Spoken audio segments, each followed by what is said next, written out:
Bonjour tout le monde, c'est Paul de Crypto Formation. Aujourd'hui, je vous fais une vidéo rapide pour parler de qu'est-ce qui se passe en ce moment sur le marché, sur mes perspectives, comment est-ce que je vais jouer les prochaines semaines sur le marché. Donc je pense que ça peut vous intéresser parce que comme d'habitude, lorsqu'il y a un gros mouvement dans le marché, je suis là pour vous et je pense qu'on a besoin de parler en ce moment là vraiment.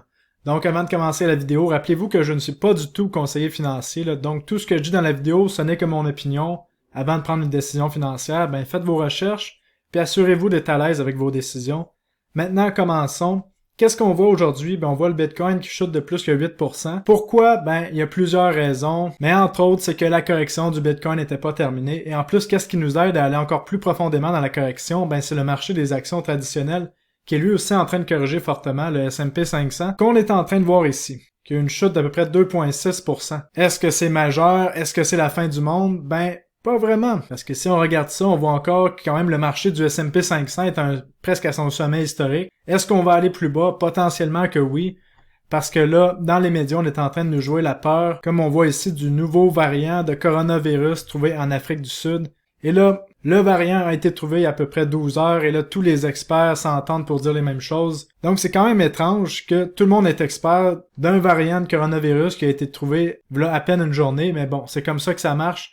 Qu'est-ce que ça fait? Beaucoup de peur dans le marché. On voit une correction sévère et souvent, lorsqu'on voit une correction sévère avec une mauvaise nouvelle, lorsqu'on est dans un haut de marché, ça veut dire qu'on risque de quand même aller plus bas dans les prochains jours. Mais selon moi, le marché a pas fini de monter. Je pense qu'on va encore voir des nouveaux sommets historiques sur le marché des actions et les crypto-monnaies dans les prochaines semaines, mais pour là, on va devoir jouer cette correction-là de façon intelligente. Donc, je vous rappelle que quand le marché des actions descend, ça met de la pression sur le Bitcoin et le Bitcoin met de la pression sur toutes les autres crypto-monnaies. C'est comme ça que ça marche dans le marché des cryptos. Et là, quand on regarde le Bitcoin, ça n'a pas l'air de bien aller à première vue. Mais si on regarde ça, la tendance de fond reste toujours haussière. On est toujours dans un marché haussier. Faut pas s'inquiéter là-dessus. Pour l'instant, il n'y a rien qui nous dit qu'on vient de passer dans un marché baissier. En plus de ça, comme je vous expliquais dans la dernière vidéo, le marché a changé. C'est dirigé maintenant par les institutions. Donc, on a des nouveaux patterns qui se développent. Un des patterns les plus communs maintenant, c'est les fameux wedges, comme on voit ici. Celui de la correction de cet été, celui de la correction de septembre, et en ce moment, on a encore un wedge. Et souvent, lorsqu'on arrive au bout du wedge, c'est là que tout le monde a peur, on pense qu'on va aller plus bas. Et depuis les derniers temps, c'est toujours là qu'il faut prendre la direction contraire du wedge. C'est la même chose qu'on a vu au niveau des wedges ascendants, comme on a vu juste ici au printemps dernier. Aussi, on a eu un autre wedge ascendant, je vous rappelle, à l'été dernier, qui était, encore une fois, lorsqu'on est arrivé au bout du wedge, juste ici, c'était le temps de vendre. Et là, encore une fois, on a eu la même chose, un autre wedge ascendant, juste ici, pour terminer la montée du début novembre. Donc, on est dans une partie de wedge, game of wedge, qu'on pourrait appeler ça. Et les wedges sont toujours accompagnés de divergences dans le RSI. Et là, encore une fois, on voit une divergence haussière. Est-ce que la correction est terminée? Selon moi, on peut encore aller plus bas. Et là, qu'est-ce qui est arrivé? On va nettoyer un petit peu la charte. C'est que, comme je vous avais expliqué, avec le rebond qu'on avait eu hier, je pensais qu'on était parti pour avoir au moins un rebond qui allait nous mener au moins autour des 60-61 000. On l'a pas eu, on a eu notre correction violente aujourd'hui. Mais qu'est-ce que j'avais fait, comme j'avais expliqué dans mon vidéo de la semaine passée? J'avais mis un stop sous le dernier bas ici. Donc, il y a 20% de ma position qui est vendue, qui est en cash en ce moment, et que je ne compte pas racheter cette correction tout de suite parce que je veux voir qu'est-ce qui va arriver. Et en attendant, je mets mon capital dans le magnifique protocole Anchor ici qui me donne du 19,3% de rendement par année, que je vous explique dans ma formation de DeFi en passant si ça vous intéresse. Donc, qu'est-ce que je fais avec le reste de mon portfolio?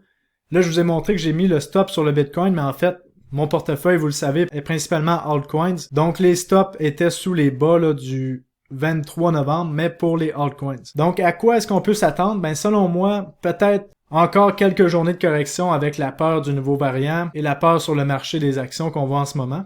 Et une chose qui est importante, c'est qu'ils n'ont pas fini de nous pousser des nouveaux variants, des nouvelles quarantaines, des nouvelles restrictions, parce que tout simplement, on est en train d'avoir un changement de l'économie, et pour avoir un changement de l'économie, on dirait que les gouvernements demandent plus de contrôle en ce moment, et c'est ça qu'on voit. Et plus de restrictions, est-ce que c'est bon ou est-ce que c'est mauvais pour le marché?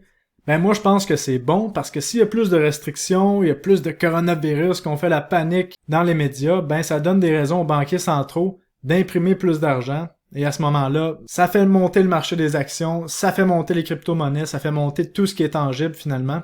Mais est-ce que c'est bon pour nous, le peuple? Ben ça, je pense que c'est une autre histoire par contre. Mais revenons à notre économie. Donc pour ma part, je pense que j'ai su quand même rester du bon côté du marché et vous amener du bon côté du marché. Comme lorsque tout le monde paniquait en juillet, j'étais ici sur YouTube en train de dire que ça allait monter. Lorsque tout le monde paniquait ici en septembre, j'étais encore ici sur YouTube à vous dire que ça allait monter. Mais là, je suis ici sur YouTube en train de vous dire que potentiellement à court terme, on peut aller plus bas. Donc, c'est jamais une mauvaise idée de prendre des profits si vous avez des positions qui sont à profit massif.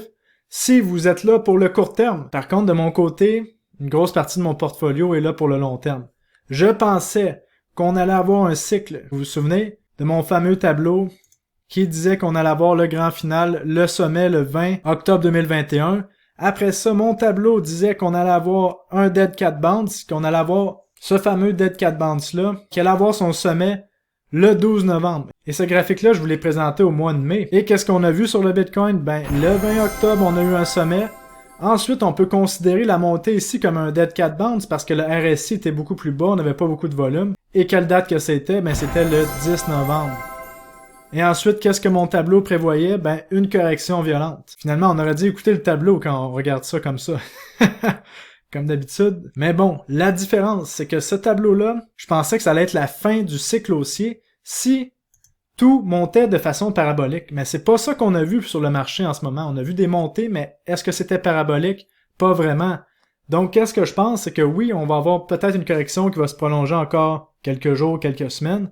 Mais je pense que le cycle est allongé parce que les market caps sont beaucoup plus gros, les institutions sont là. Donc, je pense que pour 2022, une fois qu'on va avoir passé la correction qu'on a là, on va avoir encore des belles montées devant nous et sûrement des montées encore plus exponentielles. Donc, qu'est-ce que ça veut dire? C'est que, mon 80% de capital qui est dans le marché des cryptos, en altcoins principalement, pour l'instant, je le laisse là. S'il y a un changement dans l'analyse, je vous ferai une autre vidéo pour vous en parler, mais pour l'instant, je reste 80% investi en crypto, 20% de mon capital est en stablecoin qui fait du 19,3% dans Anchor et dans d'autres protocoles de DeFi. Et si le marché continue de corriger, tout simplement, je vais racheter la correction à un certain moment. Donc voilà pour mon plan aujourd'hui, voilà pour la vidéo. Restez forts mes guerriers, restez solides. Parce que comme d'habitude, nos émotions sont mises à l'épreuve dans ce marché-là complètement fou des cryptos. Mais dans un marché, c'est comme ça. Il faut qu'il y ait de la douleur, puis là, en ce moment, il y a de la douleur. Et si en ce moment, cette correction-là vous rend vraiment stressé et que vous paniquez, mais n'oubliez pas que c'est jamais mauvais de prendre des profits. Et en passant, sur mon site web, il reste encore seulement une journée pour profiter des gros rabais. Mais en fait, je donne 15% de plus sur tout ce qui est sur ma boutique avec le code promo juste ici en haut, Vendredi Fou 2021. Sur qu'est-ce qui est déjà en rabais. Donc ça fait des rabais d'à peu près 40-50%. Donc allez voir ça sur mon site web paulcryptoformation.com. Et pour apprendre à utiliser la finance décentralisée et faire des revenus passifs, n'oubliez pas d'aller voir la formation de DeFi en stablecoin. Donc ceci étant dit, tout le monde, on se revoit dans une prochaine vidéo. Salut, bye bye.